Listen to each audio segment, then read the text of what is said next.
Good evening, everyone. We are calling the Board of Adjustment of Prescott Valley September 23rd, 2019 meeting to order.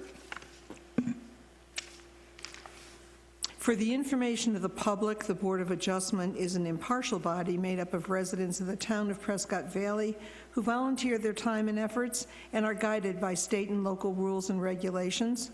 When you address the board, please state your name and address for the record. Only one person may speak at a time, and all remarks must be addressed to the board as a whole.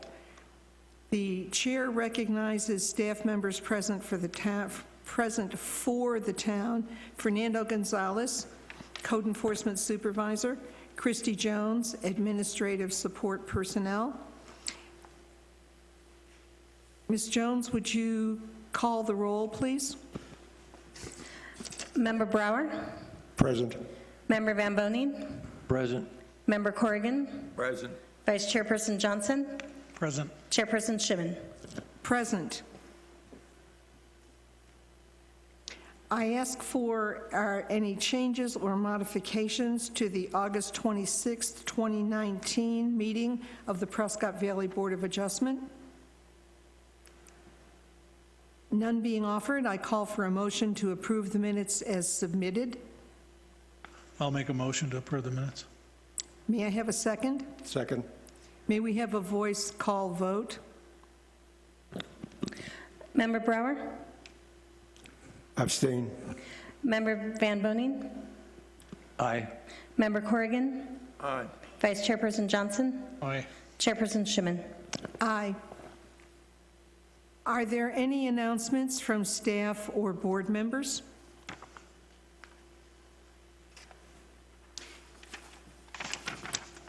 Hearing none, we will go to agenda item V19002.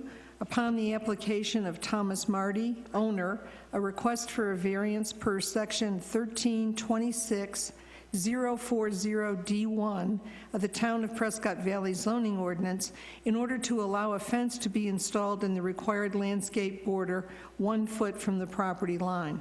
The subject property is located at 2853 North Grizzly Bear Drive, Prescott Valley, Unit 7, lots 2276, 2277, and 2278.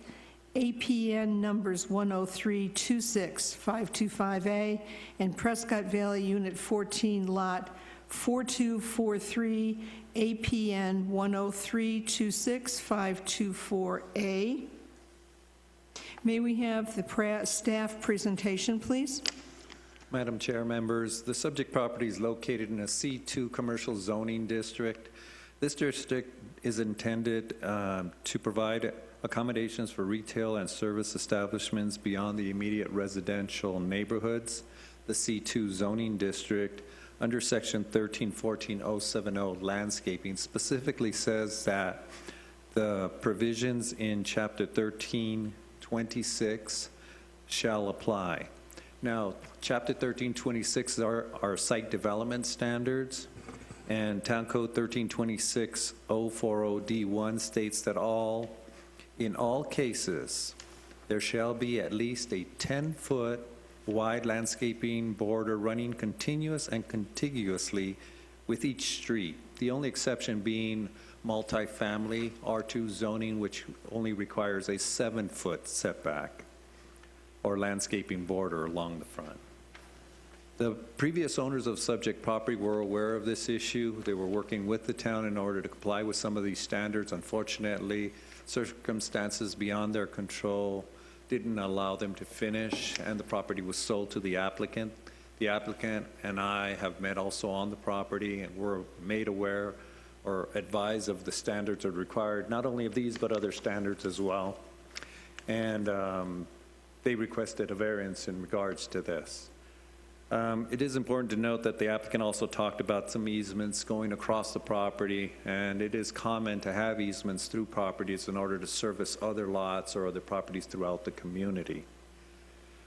The facts show that the landscaping provisions in section 1326 actually say they shall apply. Not they may apply, but they shall apply.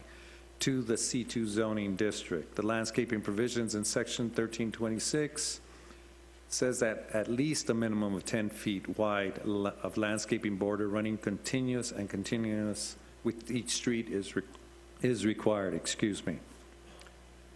Due to these facts, staff is recommending the board deny the variance V19-002. I'd be happy to answer any questions at this time that you may have, and I believe the applicant is also here to answer any questions. Do any board members have questions for Mr. Gonzalez? Yes. Fernando, is this one of the properties that has been annexation process from the county? No, it It is not. hasn't been. No, it has not. Are you aware that the declarant made the claim in his statement that there's other properties that were not in compliance in that area? And there may be other properties that are not in compliance, but those are subject to different, the standards that are in place at the time that it was constructed. So if there's no changes or alterations, then at that point, we would address those. But being that the applicant wants to change these, has removed some fencing, that's why we're talking about it today. Okay, thank you. Other questions for Mr. Gonzalez? Yes, please. Mr. Gonzalez, Yes, sir. is this application for a variance a prelude to a site plan application? It is, yes. In other words, they're trying to get the variance so they know what to put in the site plan application. That is correct. Okay, yeah, that makes sense. Thank you. You're welcome. A question, Fernando, the easement that's there, is it something that could be moved? They've complained- Actually, I think the applicant can address that. We were out, the town was out there looking to see if they can move it. I believe there's a water line going down between, if we look at the diagram or the visual here, it's on the lot between the one on Florentine and Grizzly Bear. It's that center lot line. I think the easement runs across there, and it's a water easement. There's a water line going through there. And I believe he was out there with the town. They were talking about trying to relocate it, but I believe the decision was made that they couldn't move it. But in an easement, you could pave over it, but you can't build on it. Correct. Yeah. Yes, you can't build over it. Any other questions for Mr. Gonzalez? Hearing none, the applicant is given the opportunity to address the board.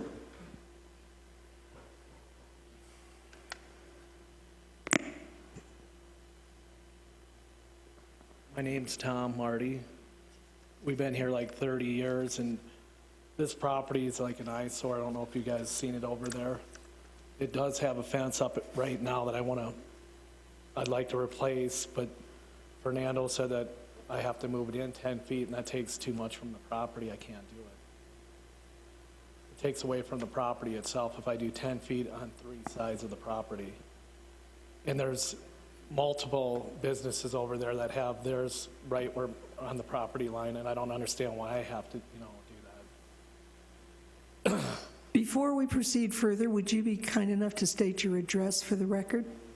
My home address, Yes, 8610 East Merrill Road, Prescott Valley. thank you.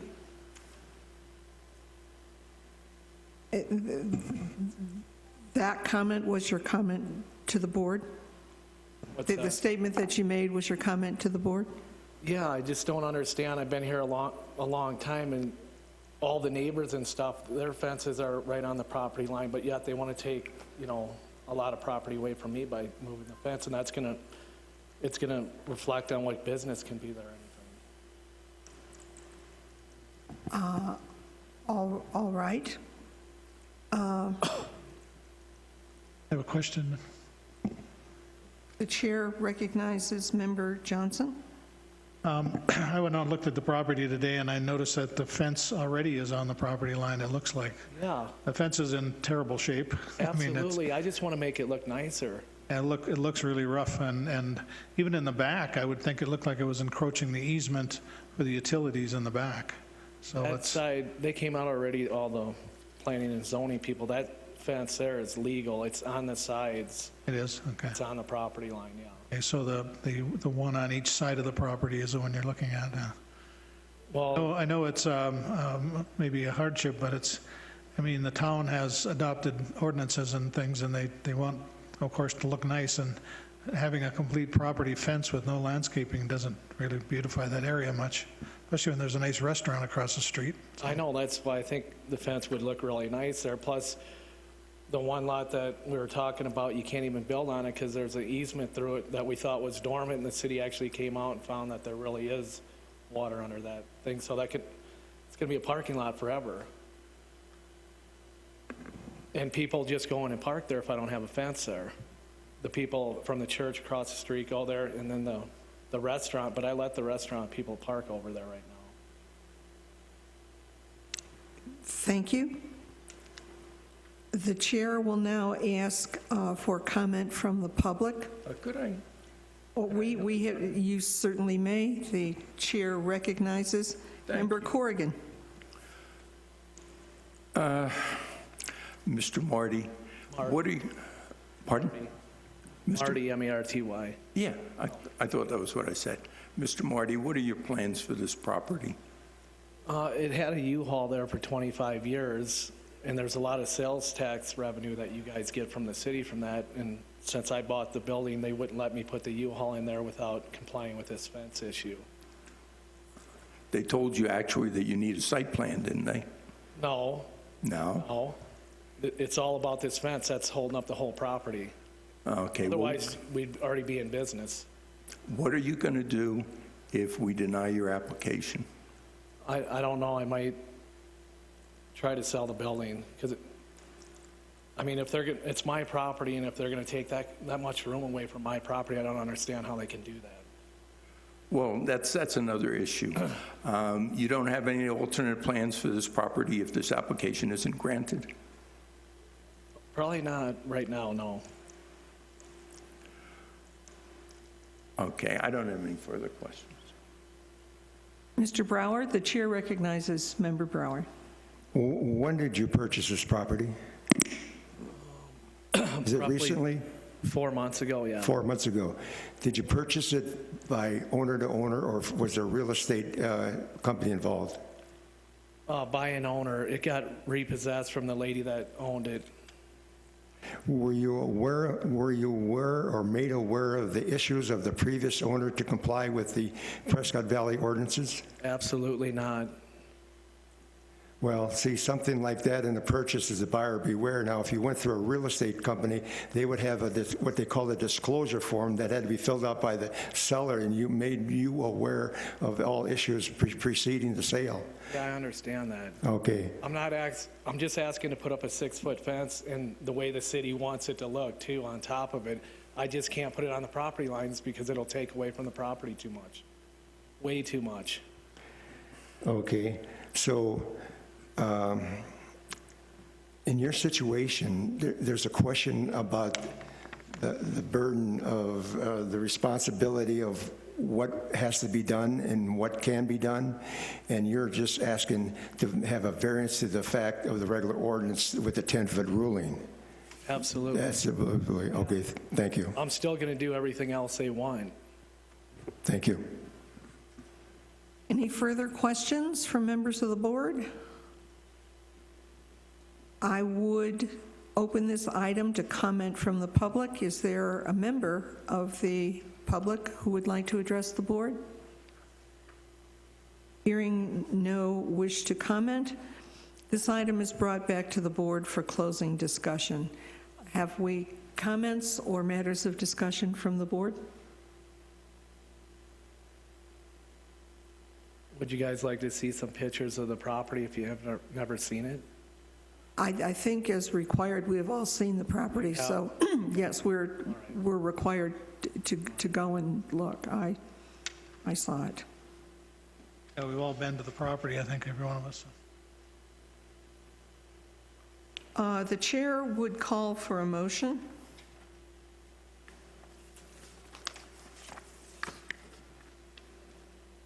Hearing none,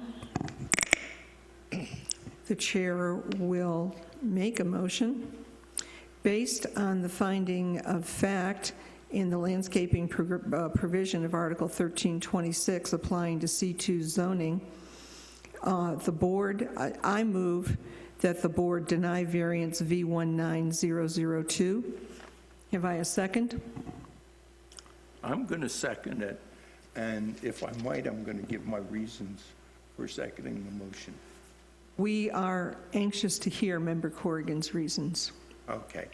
As you know, there are 3 things required with respect to a variance application. First of all, there has to be special circumstances or conditions applying to the land, building, or use referred to in the request. In my opinion, these were not shown. The second requirement is that the granting of variance is necessary for the preservation and enjoyment of substantial property rights. In my opinion, it isn't necessary, and the fact is that this property could be used without the variance being granted. And the third reason for granting a variance is that the granting of the variance will not materially be detrimental to the person's property or the public welfare of the community.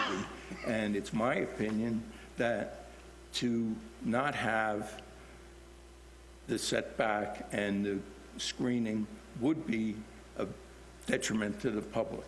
And I concede that a lot of the other lots in the neighborhood don't have this, but as time goes on, I think it's likely with further applications and changes that they will, and I think we need to start right here, and we need to have this setbacks, keep it as it is. Those are my reasons for seconding your motion. I thank Member Corrigan for his reasons and his second. May we have a voice call vote, please?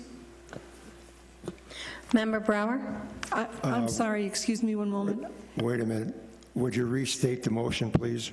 Yes, that's what I was going to do. I move that we deny the variance V19002. Now may I have a voice call? Member Brower? Yeah. Member Van Boning? Yes. Member Corrigan? Yes. Vice Chairperson Johnson? Yes. Chairperson Schimmen? Yes.